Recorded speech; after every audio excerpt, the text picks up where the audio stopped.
안녕하세요. 오늘은 매년 이맘때가 되면 서점에서 1위를 차지하는 책 트렌드 코리아를 요약하는 영상을 찍어봤어요. 저는 이 책에서 나온 10가지 트렌드를 예시 위주로 해서 딱 10분 내로 요약할 겁니다. 여러분들은 이 영상만 보시고도 쉽고 간편하게 이 책을 읽은 것 같은 효과를 보실 수 있을 거예요. 먼저 최근 몇 년간 가장 큰 트렌드입니다. 바로 평균의 실종이랍니다. 지금까지 우리 사회를 분석할 때 수많은 값들을 정규 분포로 나타낼 수 있었고, 이 중에 중간에 몰려있는 많은 다수를 평균값으로서 대표할 수가 있었죠. 그런데 요즘에는 이런 정규 분포 말고 다음에 3가지 유형이 많아지고 있습니다. 먼저 양극화입니다. 마트에서 가성비 끝판왕 밀키트를 찾는 사람이 많아진 반면에 호텔에서 비싼 연말 식사와 오마카세를 즐기는 사람도 많아졌죠. 컨텐츠도 아주 길든가 릴스, 쇼츠 등으로 아주 짧든가 각국 선진국들의 정치 양극화도 아주 심해지고 있다고 합니다. 사실상 코로나 이후에 사회 전반적으로 양극화가 심해진 모습을 볼 수 있습니다. 두 번째는 다양한 취향이 반영된 N극화인데요. 소규모 독립서점들의 눈부신 성장, 다양한 아파트 구조의 등장, 개인 맞춤형 복지 이런 것들을 예시로 들고 있네요. 마지막으로 하나로 쏠리는 단극화 현상입니다. 대형 기업들의 독과점 현상이 갈수록 두드러지죠. 유튜브, 카카오톡, 네이버 이런 기업들이 사회 전반적으로 플랫폼을 다 장악해버리면서 적당히 괜찮은 중소형 업체는 더 이상 시장에서 살아남기가 어렵게 된다는 거죠. 이제는 정규 분포의 평균보다는 조금 더 소수의 특성이 더 부각이 되는 시기가 온 것 같습니다. 두 번째 키워드는 바로 오피스 빅뱅입니다. 많은 개인들이 오피스에서 벗어나고 있어요. 재택근무도 재택근무지만 이직이랑 퇴사도 굉장히 많아지고 있다고 하죠. 오죽했으면 조용한 퇴사가 그렇게 인기 많은 키워드가 되었겠어요. 조직에서는 이런 개인들을 잡으려고 개인별로 차별화된 복지에 세심하게 신경을 쓰고 있습니다. NC소프트는 대학을 갓 졸업한 직원에게 학자금 대출 상환금을 지원하고, 게임 개발 업체 펄어비스는 자취하는 직원들을 위해서 청소와 반려동물 보험을 지원하고 있다고 해요. 또 우아한 형제들이 올해 새롭게 마련한 사무실은 일하는 환경까지도 세심하게 바꾼 모습을 엿볼 수 있다고 합니다. 또 요즘 노동시장에는 그 어느 때보다도 많은 프리랜서가 있습니다. 배달 업체뿐만이 아니라 크몽에 등록된 여러 전문가들을 보면은 기업의 외주를 받아서 그냥 하나씩의 프로젝트에 참여하는 양상이 많아졌어요. 한 곳에 머무르지 않고 더 자유롭게 일을 할 수 있는 직종을 찾아서 떠나는 모습입니다. 그렇게 할 수 없는 직종들이 좀 소외감을 느끼겠는데요. 셋째, 체리 슈머입니다. 경기 불황이 시작이 되면서 다양한 알뜰 소비 전략을 펼치는 소비자를 일컫는 말입니다. 최근 소비자들은 필요한 만큼만 소량을 구매하는 조각 전략을 실천하고 있습니다. 그러니까 쟁여두면서 버리게 되는 음식을 최대한 줄이기 위해서 소포장된 음식을 많이 구매하는 거죠. 와인도 소주도 화장품도 다 작은 용량이 조금씩 나오고 있습니다. 또 공동구매를 통해서 함께 사는 전략도 보여주죠.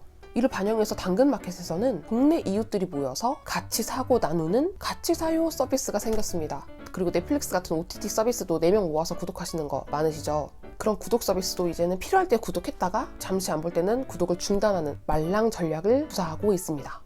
여행 업체들도 좀 더 유연한 구매를 보장해주기 위해서 언제든지 취소가 가능한 예약을 많이 제공해주고 있어요. 그러니까 예전에 그 체리 피커가 좀 부정적인 어감을 많이 가지고 있었다면 체리 슈머는 좀 더 효율적으로 소비를 하는 소비자들을 일컫는 말이라고 합니다. 부정적인 어감으로 돌아서지 않도록 개별 소비자들의 기본적인 매너가 필요한 때인 것 같습니다. 여러분, 오늘 연락을 주고받은 지인들과 얼마나 친하신가요? 예전에는 그냥 친해, 안 친해, 대충 이렇게 짐작으로 이야기했다면 요즘에는 인덱스처럼 딱 정의된 형식으로 나눌 수가 있다는데요. 이런 표를 보신 적이 있으실까요? 예전에는 그냥 우연히 같은 수업을 듣게 된 사람끼리 친해지고 이런 자연스러운 기회들로 친해진 사람들이 많았는데요. 요즘에는 분명한 목적을 가지고 인연을 만들고자 하는 의지가 많습니다. 공통 관심사랑 취미가 비슷한 사람들이 있는 모임을 골라서 나가고, 연애와 결혼도 같은 목적을 가진 사람들부터 일단 먼저 찾게 되는 거죠. 그래서인지 결혼정보회사는 고객 인원이 많이 늘었다고 하고요. 각종 인터넷 커뮤니티에서는 본인과 소개팅할 사람을 직접 찾는 셀프 소개팅 글이 굉장히 인기였었습니다. 관계를 유지함에 있어서도 예전처럼 오프라인에서 정기적으로 만나야 하는 부담감이 많이 사라졌어요. SNS에서 그냥 지인의 소식에 좋아요 눌러주기, 그냥 카카오톡 선물하기, 내 일정 공유하기, 이 정도의 행위를 하죠. 그러니까 지금 당장 당신이랑 용건은 없지만 인연의 끈은 이어가고 싶다, 이런 의사표시를 하는 방법들이라고 해요. 내가 딱 원하는 목적의 넓은 관계를 처음에 만들어 나가기에는 좀 쉽지만 소수의 깊은 관계를 유지하는 방식은 이제 조금 그 가치를 잃어가는 트렌드라고 볼 수 있겠네요. 이 5번째 트렌드는 그냥 기업 입장에서 제품 개발 방법론을 정리한 느낌입니다. 소비자들의 안목이랑 기대가 점점 상향 표준화되어 가고 있는 이런 시장에서도 끊임없이 수요를 창출해내는 전략을 뉴 디맨드 전략이라고 하는데요. 기업들은 계속 소프트웨어랑 디자인을 업그레이드하면서 강력한 수요를 불러일으키죠. 디자인을 획기적으로 업그레이드한 갤럭시 Z 플립, 날개 없는 다이슨 선풍기, 또 컨셉을 입히는 전략도 있는데요. 스타벅스는 사실 공정무역 커피를 굉장히 강조하면서 착한 가게의 이미지를 얻게 되었죠. 뭐 그게 진짠지 아닌지는 사실 중요하지 않고 컨셉을 입혔다, 거기에 의미가 있는 것 같아요. 또 같은 현대차이지만 제네시스는 또 따로 프리미엄 컨셉을 입혀서 독자적인 브랜드로 독립시키는 데 성공하기도 하고요. 또 컨셉 말고도 지불 방식을 변화시키는 방법도 있습니다. 소유를 목적으로 하지 않는 렌탈이나 구독, OTT 서비스의 구독까지는 그러려니 했는데 제가 최근에 카페나 편의점에서도 구독 형태의 서비스가 늘어난 거 보고 좀 신기하긴 했거든요. 지금까지 이야기한 것과 다르게 아예 신규 수요를 창출하는 방법도 있습니다. 내연차랑은 완전히 다른 전기자동차의 등장이라든가 그릴, 에어프라이어, 전자레인지, 토스터 기능을 싹 다 합친 비스포크의 큐커, 이런 것들이 거기에 해당합니다. 전반적으로 기업들은 갈수록 세분화되는 소비자들의 취향을 세세하게 맞춰주는 쪽으로 발전하고 있는 것 같습니다. 6번째 트렌드는 디깅 모멘텀입니다. 과몰입, 덕질을 좀 더 긍정적으로 보여주는 말 같은데요. 하나의 컨셉을 정해놓고 내 일상에 적용을 한다든가 같은 대상을 좋아하는 사람들끼리 관계를 형성하는 거, 특정 물건이나 경험을 수집하는 경우가 여기에 해당합니다. 유튜브에도 픽고 등의 현실 고증 채널이 많은 인기를 얻었다고 해요. 내가 그 장본인은 아니지만 그 컨셉에 몰입한다고나 할까? 또 덕질을 함께하는 사람들을 찾아서 같이 즐기는 관계형 디깅도 있고요. 이렇게 자신이 수집한 물건을 온라인상으로 자랑하기도 하고 좋아하는 뮤지컬이나 방탈출 경험을 수집하기도 해요. 자신이 좋아하는 것에 몰입하면서 행복을 찾는 요즘 트렌드를 잘 설명한 말이라고 보여집니다.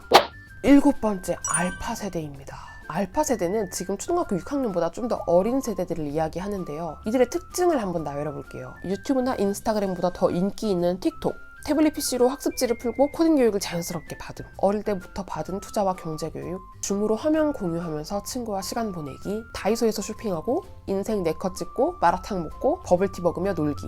저출산 시대의 귀한 자식들이라서 좀 자기 중심적인 성향이 높음. 자녀의 성공을 공부나 인성적인 면으로 보지 않고 본인이 하고 싶은 일을 하는 것으로 꼽는 밀레니얼 엄마 아빠들, 이 정도로 요약할 수 있겠네요. 지금 윗세대랑은 완전히 다른 알파 세대의 특징들이라고 하니까 미리 그 특징을 조금 알아보는 것도 좋을 것 같습니다. 8번째, 선제적 대응 기술이라고 하네요. 갈수록 말이 좀 어려워지는 것 같아. 고객이 필요를 깨닫기도 전에 먼저 고객을 위한 기능을 제공하는 기술이라고 합니다. 가장 기본적인 단계는 배달의 민족에서 배달 예상 시간을 알려주는 것처럼 고객에게 실시간 정보를 제공하는 것입니다. 여기서 좀 더 나아가면 사용자의 상황이랑 맥락에 맞게 기능이 조절되는 단계가 있습니다. 집안에 공기가 별로 좋지 않다 이러면 알아서 환기장치가 굴러가는 거. 마지막 단계가 아예 예측까지 해서 기능을 수행하는 정도라고 해요. 운전자의 눈꺼풀을 보고 졸음운전을 예측을 해서 실내를 환기하고 주의 메시지를 막 보내는 기능, 이런 것들이 여기에 속한다고 합니다. 이런 예측 수행이 잘 발전이 되면은 사회 전반적으로 여러 재난 상황을 대비하고 구멍 없는 복지를 운영하는 데도 도움이 된다고 합니다.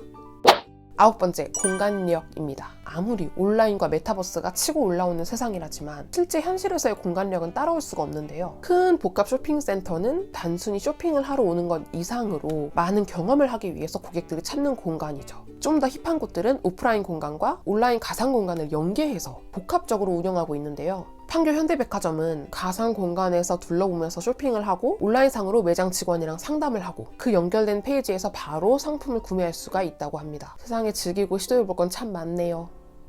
드디어 마지막입니다. 네버랜드 신드롬. 나이 들기를 거부하는 어른들이 많아지고 있다는 건데요. 올해 포켓몬빵이 대란이었죠. 그런 것처럼 어린 시절을 그리워하면서 돌아가고 싶은 경향이 어른이 히덜트라는 단어를 만들어냈습니다. 요즘 이런 어른이들은 그냥 열심히 일해서 승진하기보다는 그냥 워라밸을 누리면서 그냥 지금 이 자리에 머무르기를 선택한다고 해요. 그래서인지 예전에 어른들이 이 나이대에 가졌던 엄근진 모드, 그게 많이 사라진 것 같아요. 술도 예쁘고 참신한 전통주들이 굉장히 많이 늘어났고, 딱딱한 뉴스도 카드 뉴스나 말랑말랑한 뉴스레터로 많이 탈바꿈이 되었고, 많은 것들이 놀이화되어서 게임처럼 변하기도 했죠. 짬내나는 생활이 좀 슬프긴 하지만 무지출 챌린지, 이렇게 말하면 왠지 게임적 요소가 들어가는 것 같아서 좀 더 재미가 느껴진단 말이죠. 이 책에서는 아무래도 사회가 고령화되다 보니까 사람들이 더 어려지고 더 늦게 처리된다고 해야 되나? 그런 경향이 있다고도 설명을 했습니다. 와, 제가 최근에 만든 영상 중에 제일 길었습니다. 솔직히 5분으로 컷하려고 했는데 책 내용이 너무 많았어. 연말이라서 올해 마무리하고 내년을 준비하시는 분들이 많을 텐데요. 이렇게 바뀌고 있는 우리 사회의 트렌드 잘 반영해서 참고하시기를 바랍니다. 영상 봐주셔서 감사하고요. 다음 영상으로 만나요.